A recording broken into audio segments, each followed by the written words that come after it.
Hello সকলকে, আমার একটা নতুন ব্লগে সকলকে স্বাগতম জানাই। আজকে সকালটা শুরু করেছিলাম ঠিক 6টার সময়। হ্যাঁ, আজকে তাড়াতাড়ি ঘুম থেকে উঠে পড়েছি।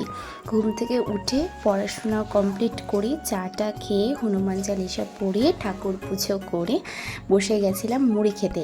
আগের দিন রাত্রে মা জানো তো ওই মিষ্টি দিয়ে দুধ মালাই করেছিল, তো ওটা খেতে দারুণ হয়েছিল। ওই জন্য কিন্তু মুড়িটা বেশি খাইনি, কম কম করেই খেয়েছিলাম আর দুধ মালাইটা বেশি খেয়েছিলাম।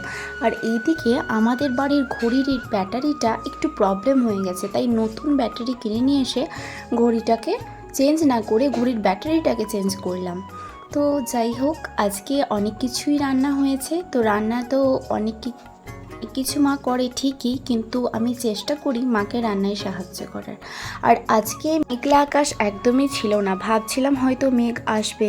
প্রথমে মনে হলো যে শুকনো মেঘ ডাকছে, এবার নিশ্চয়ই মেঘ করবে, আজকে এত গরম, কিন্তু অবশেষে এক ফোঁটাও বৃষ্টি নেই।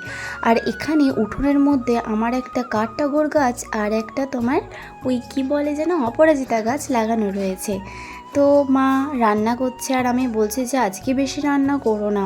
আর আমরা কিন্তু এখনও পর্যন্ত শিলনোড়াতে মশলা বাটি। আমিও কিন্তু শিলনোড়াতে বেশ ভালোই মশলা বাটতে পারি।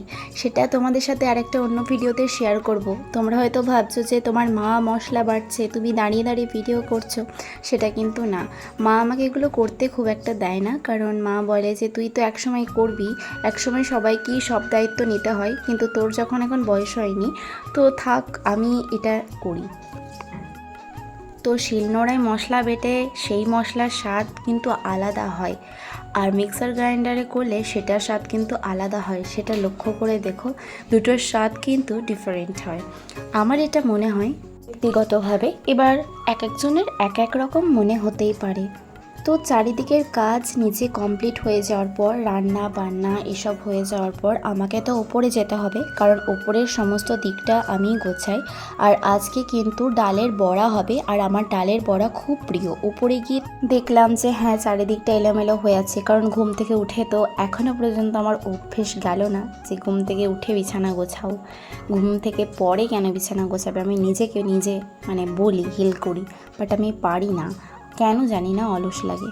তো তারপরে আমি ওপরে গিয়ে বিছানা গুছিয়ে টুছিয়ে পরিষ্কার করে দিলাম। আর এখানে আমার সমস্ত ঘড়ি, তারপরে আরও অন্যান্য টুকিটাকি জিনিসগুলো পরিষ্কার করে সাজিয়ে রাখছিলাম। অনেকদিন বাড়ি ছিলাম না, সেগুলোর জন্য পরিষ্কার করছিলাম।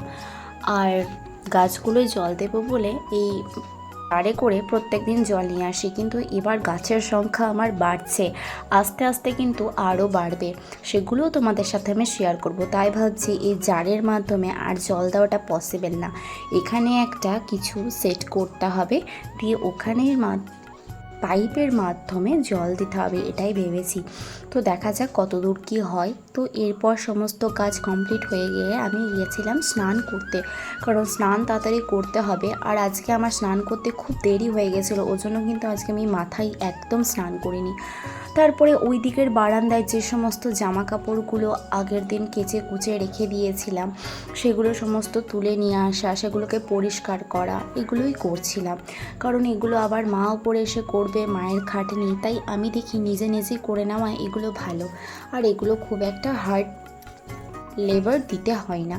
তো নিজের জামা কাপড় কেচে কুচে ভালো করে মিলে দিয়েছিলাম। আজকে তো রোদ ছিল, তাই দেখলাম তাড়াতাড়ি হয়তো বিকেলের মধ্যে শুকনো হয়ে যাবে। তারপরে চলে গেছিলাম ঠাকুরকে পুজো দেব বলে। আর আজকে আমার এই নয়নতারা গাছটিতে প্রচুর পরিমাণের ফুল এসছে, এত ফুল এসছে যে আমার মনটা আজকে এত খুশি হয়ে গেছে। আর আমি তাড়াহুড়োর বসে একটা ফুল তুলতেই ভুলে গেছি, কি আর করা যাবে। তো সব ফুলই তুলে নিয়ে চলে এসেছি। আর আজকে নিচে অপরাজিতা ফুলগুলো তুলতে যাইনি, কারণ নিচে যে সমস্ত ফুলগুলো ছিল ওগুলো বাবা নিচের ঠাকুর ঘরে দিয়ে দিয়েছে। আর ওপরে এই জায়গাটাতেই আমার ঠাকুর থাকে, এখানেই আমি ঠাকুরকে পুজো করি, সেটা তোমরা সকলেই জানো। তো ঠাকুরকে আরাধনা করে টোরে এবার তো যাব নিচে খেতে, মা ডাকাডাকি করছে। আর আজকে অনেক কিছু আইটেম হয়েছিল।